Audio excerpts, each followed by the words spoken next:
morning, and welcome to another episode of Exit Strategies Radio Show. I'm your host. You know who I am. Guys, the intro told it. Yes, it did. Corwin J. Millett, broker and owner of Exit Realty Low Country Group in beautiful North Charleston, South Carolina.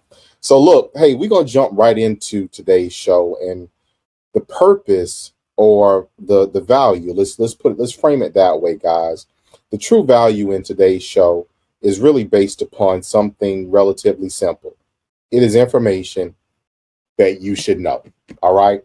So today we're going to talk primarily about the market in the Charleston region. All right. And Charleston is a region now. It's not limited to just the city of Charleston or just the municipality of either Charleston, Mount Pleasant, of North Charleston, etc. I mean, there is a region. I mean, it expands or goes from what we consider in South Carolina to be the coastal region, Myrtle Beach region, which would be around or go all the way down south to Georgetown, would go inland to Conway. That's how that sits. The PD covers the area from Marion County, going over through Florence County, pulling in Darling County, Hartsville, Dillon, and Marlboro sits this kind of on the edge. But anyway, just kind of understanding the regions in South Carolina, that is very useful and beneficial to kind of understand the marketplace that we're referring to and we're talking about. And so recently, what we want to kind of touch on, and just for our listeners, today, this show is a precursor to some upcoming conversations, all right? Because we are very fortunate to have on our agenda, on our calendar, some great speakers, some great guests who are going to bring some additional insight into what we're going to be talking about today. So we're going to expound on this as we go forward. But today I want to take an opportunity really to give you guys an introduction, kind of pull in some other things in general that we are working on that will benefit you so you can begin to, quote unquote, as the old folks say, govern yourself accordingly. So recently there was a housing study that took place in Charleston, all right, in the Charleston region, okay? And, and it's interesting, but a few months ago, I hosted a town hall meeting, to the extent, in what is my hometown of Mullins, right? So Marion County, in South Carolina. And I hosted this for a very specific purpose, and that was to get the people, the residents, to understand what was going on in that area related to housing, in turn where there were challenges, and to hopefully engage people so that we can start trying to figure out the solutions. And one of the things that's constant, in our nation, I mean, it's constant in our nation. You're either focused on or working on housing affordability. So home prices have exceeded what the residents, typically. So typically what you find is, like in a rural area or in a particular area, people that have been there forever, they kind of nest in, and, in my opinion, they kind of nest in, and, their income, gets to a certain level. But then eventually people outside of that area who have different or higher income levels kind of move in, and things start happening and home prices elevate.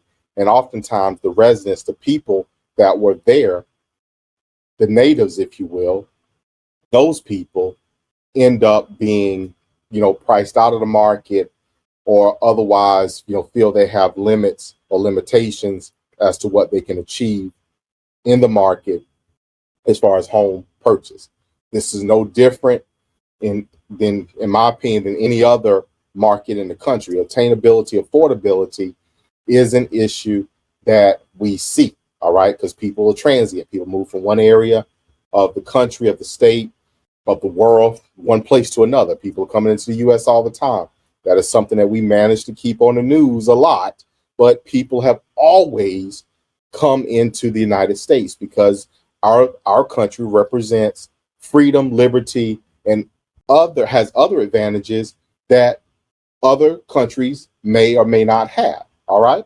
So let's bring this back in because we're not here for a political conversation, but for some understanding.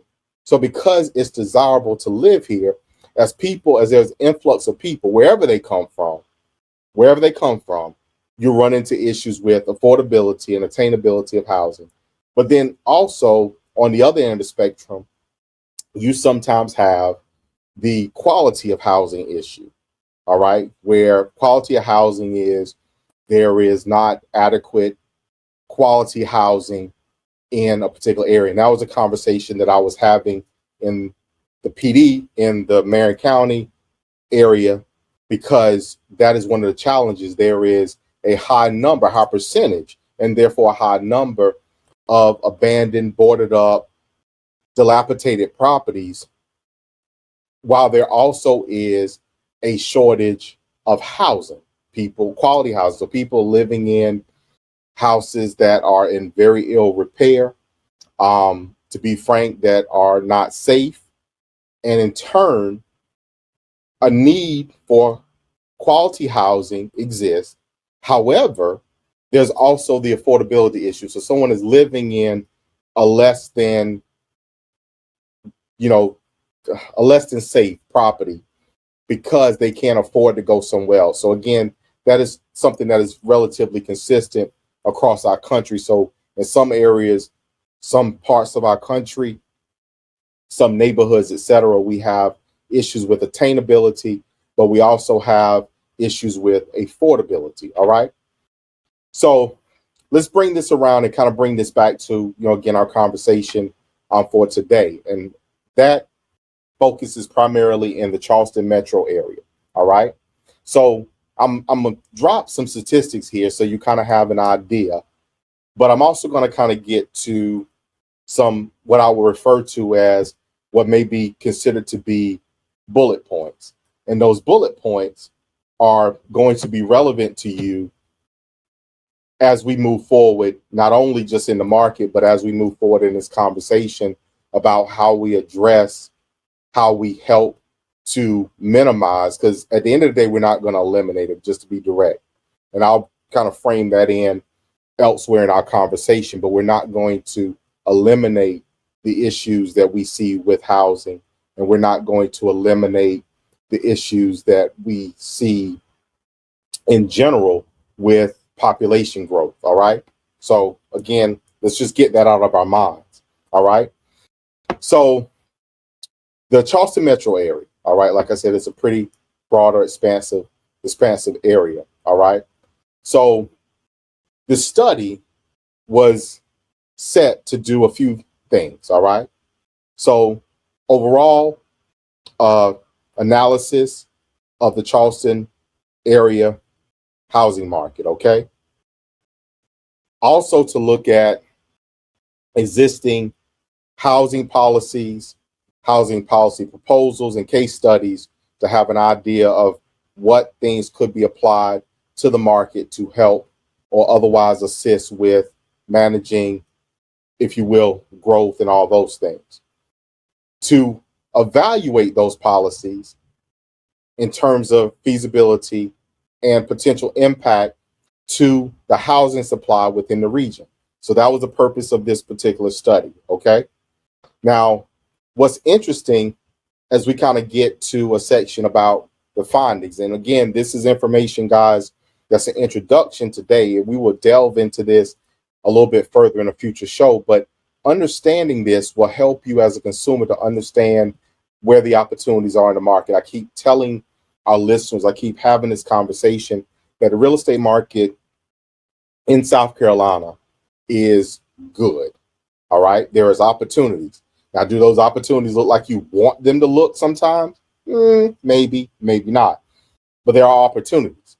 All right. So 76,000 households in the Charleston area were classified as being cost burden. That was in 2019. Cost burden, as a definition as it relates to housing affordability, cost burden is a household where more than 30% of the gross income in the household is being spent on rent or mortgage. All right. If we're talking, if we're going to include that into this as well. All right. So those homes have obviously less money. Those households, I'm sorry, have less money to spend on personal or other necessities or other desires, if that makes sense. Your wants, needs, everybody always knows that. But understanding that, again, the number is significant. All right. So in 2010, the number of households in 2010, guys, if you remember, if you don't remember, many of us in this industry, we remember, you know, it is embedded in us that was the Great Recession. That was the end, what many say was the end of the recession. All right. So in that year, there were a high number of cost burden homes during that time period as well. All right. So obviously, as we look at it, 2010, our cost burden households, or 2000, our cost burden households out of 76,000 or 46,000, I'm sorry, was 20,000. That is nearly 50% of the households.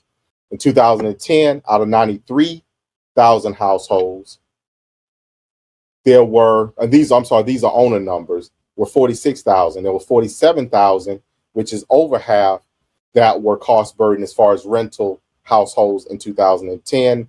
There were 26,000, which is over 50% in 2000 even. And then in 2019, there were 43,000 cost burden households out of 76,000 households that were renters. Overall, renters and homeowners, again, accounted for, 76,000, but 43,000 of households were, again, cost burden. So that's important for you guys to understand, because that demonstrates a change or a continuation of a pattern of that type of change in our market. So guys, look, we're going to plug it right here for a second, drop in our commercial breaks, but we're going to come right back and we're going to pick right back up on this. You're listening to Exit Strategies Radio Show. Congratulations to our Realtor of the Week for Exit Realty Local Group, none other than Ed Washington. You can reach Ed by dialing 843-737-3347 or text "Let's Get Started" to 85377. That's LETSGETSTARTED to 84377.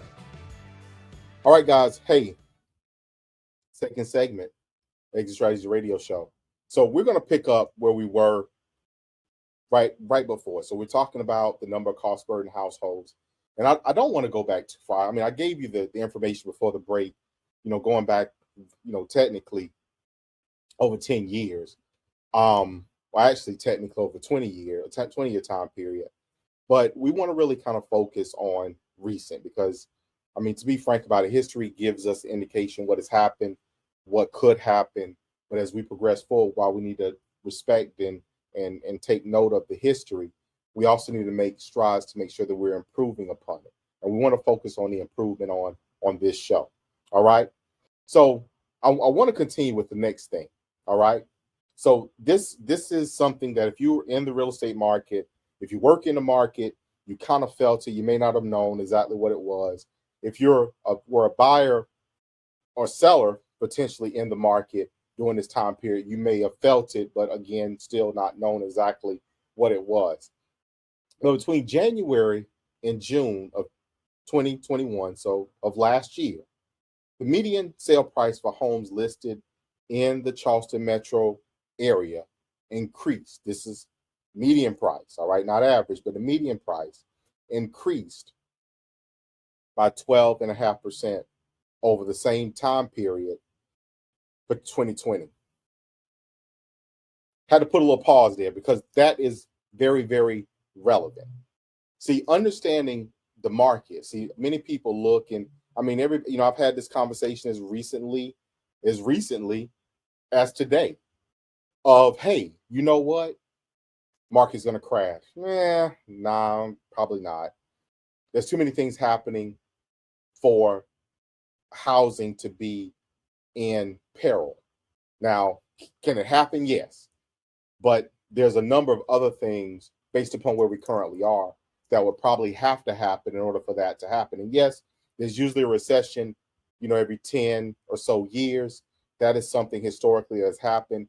So will we see some changes? Yeah, but housing fundamentally is needed. We have technically more people in many areas than we have available housing. We will figure out the solution. So there will be a demand continuous for quality as well as to be direct affordable housing as we move forward. Now, if you're a renter, pay attention to this. During that same time period, so January to June of 2021 versus 2020, rents went up 14%. So the reasoning behind all of that, to be very direct about it, again, if you were in the market, during that time period, some people took their homes off the market and there was a steady demand for housing. So a steady demand with less supply increases pricing. So these increases were driven in part by insufficient housing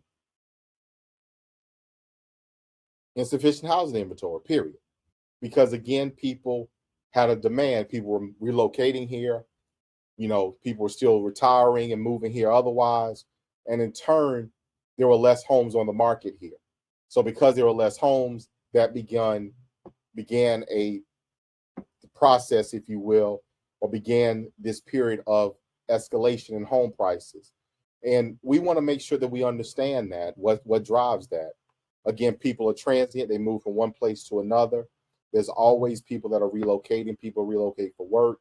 Some people retire and relocate, based upon their retirement, where they want to live.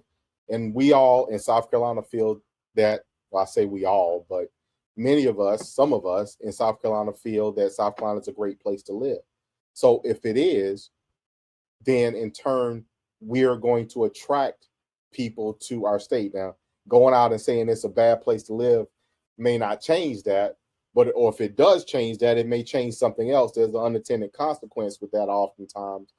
But understanding that has improved home value. So for someone who has owned a home in the Charleston market, Charleston region for 15, 20 years, they may have seen exponential, maybe even quote unquote explosive increase in the amount or the value of their home over that time period. Someone that bought as recently, and I've actually seen this, some people that bought it as recently as 2 years ago are refinancing, taking money out. Some of them are buying additional properties, or buying the next home, and some people are moving up, as buyers, meaning they're selling a home, but some people are turning into rentals and purchasing because they can rent the home, and based upon where they secure their financing, their price, all those things, they can rent at a rate that's higher and essentially make some cash flow and then move to a bigger house and have a mortgage payment that is subsidized by the payment on the original or the first home. That is what real estate affords us the opportunity to do. And again, we still have those opportunities within our state, within our market in the Charleston region. Other parts of the state have the same or similar opportunities. So please don't take this show to be just about what is going on in Charleston, because this is something that, again, impacts us all across the state. All right. So one of the things to understand, one of the things as a reminder to many of you who've been listening to the show for years or for any substantial amount of time, we haven't talked about a balanced market in Charleston in a very long time because it hasn't been there. A balanced market, most times is about 5 or 6 months of inventory. When you get below 5, 4, and all those things, you're into a seller's market. When you get above, 6 months of inventory, you're into a buyer's market. And we have not had a buyer's market in the Charleston area since probably around 2010-ish, give or take a year or so. All right. So the reality is that home prices have escalated because inventory has been down. Demand is up. In turn, the number of homes on the market is substantially low. And in turn, on top of that, we're seeing a tremendous influx of new buyers into this particular market. All right.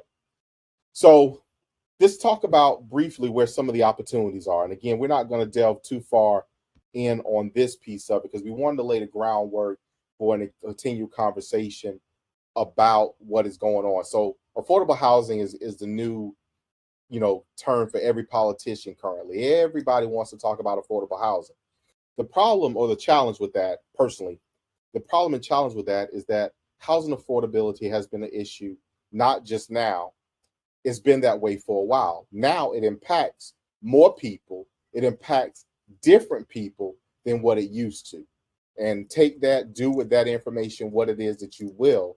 But understand that now it has become the coin phrase for everybody because now we're impacting such a broad demographic of people that we've realized that it's more of an issue than what was previously thought.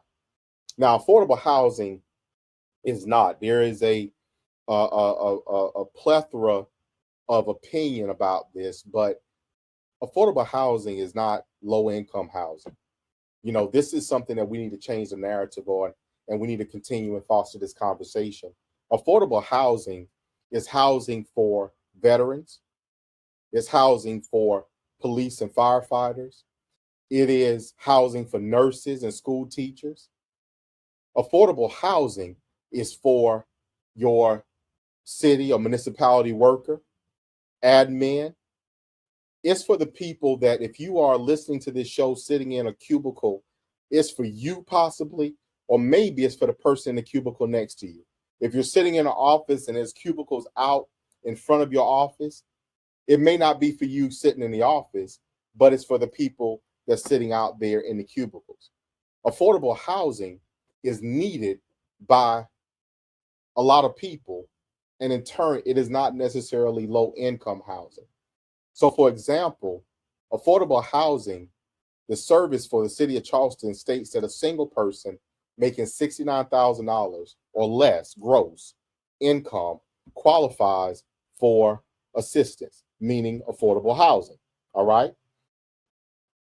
That is not low income housing. That's not. So we need to change that narrative. We need to change that mindset. And oftentimes what happens is certain areas, neighborhoods, well, I don't want that around me. What does that mean? I don't want that around me. See, the opportunity that we have in front of us is to make it easier for people to be able to live closer or maybe even live technically where they work. So one of the challenges in our current market, and this is something that to be blunt about it, COVID has identified, it's identified that we can live differently. If anybody has not thought about this, the whole pandemic has identified, or highlighted the fact that we all can live different. We can live, stay at home more or work from home. Let me say it that way. Not that we stay home, but that we can work from home. It is demonstrated that, I don't think we're doing a good or effective job at it, but, we could technically almost homeschool, if you will. We're not doing a good job of that at all, but we can work from home better than what we thought we could, which means that we can change how people live, where they interact, and things of that nature. However, we can't get away from service. So one of the other things that was interesting to me out of this study, and I'm kind of jumping around a little bit now, but one of the things that was interesting was also for this region, for the Charleston region, that 2 out of 3 people that moved here were 50 years or older. So you have more consumers moving into this region than you do people that are moving in for work or to work. So the people that are moving in at that age, many of them are either first retired, maybe they come and they're going to do a second career here or work part-time. And some of them are not planning to work at all. So they're going to be consumers, and therefore they need people, and don't take this the wrong way. It doesn't mean that you're a servant, but they need people to serve. So you need cashiers at the grocery store. Now we're self-checking out and doing all that stuff, right? But you need cashiers, you need fast food workers, you need people at the gas station, you need people at the utility company, you need all these people in all these various places to do work that serves the community as a whole. And the challenge now with housing affordability is that we can't meet that. We can't meet that because in certain areas, even within the Charleston area, certain areas, the people that work in the restaurants and things in those areas cannot afford to live there. So they have to commute. People in Mount Pleasant, people have to commute from North Charleston or other parts of the region in order to serve those people there. You see this a lot of places. North Charleston, people having to commute from further out, St. Stephen's, Moncks Corner, in order to work at a place where they can make a reasonable income with tips and all this other stuff that's available. And that is our challenge. That's what affordable housing needs to address. So I'm going to say this as we kind of wrap up today's show. We have in Mount Pleasant now affordable housing, and many people didn't want it, don't see the benefit of it. But as people that work at the hospital, the local firefighter, the EMS worker, the police officer who couldn't afford to live in Mount Pleasant because of the cost of living, whether it be an apartment or let alone purchasing a house in that particular market, that person now can afford to own a home through grants and other down payment assistance programs. That's affordable housing, and that's who we serve. So guys, as we close out today's show, I want to thank you so much for listening. Always, most importantly, I want to make sure you know where to contact us and where to reach us. Guys, you can get us at info@exitstrategiesradioshow.com. Guys, you can text Corwin, that is CORWYN, to 85377. That number again is 85377. You can text my name there and you can get my contact information. I love to hear from you. Most importantly, we love the opportunity to serve you. As I always tell you, you know how you're going to hear it. You know I love you. You know I love you. And I love you some more. And we'll see you guys here real soon.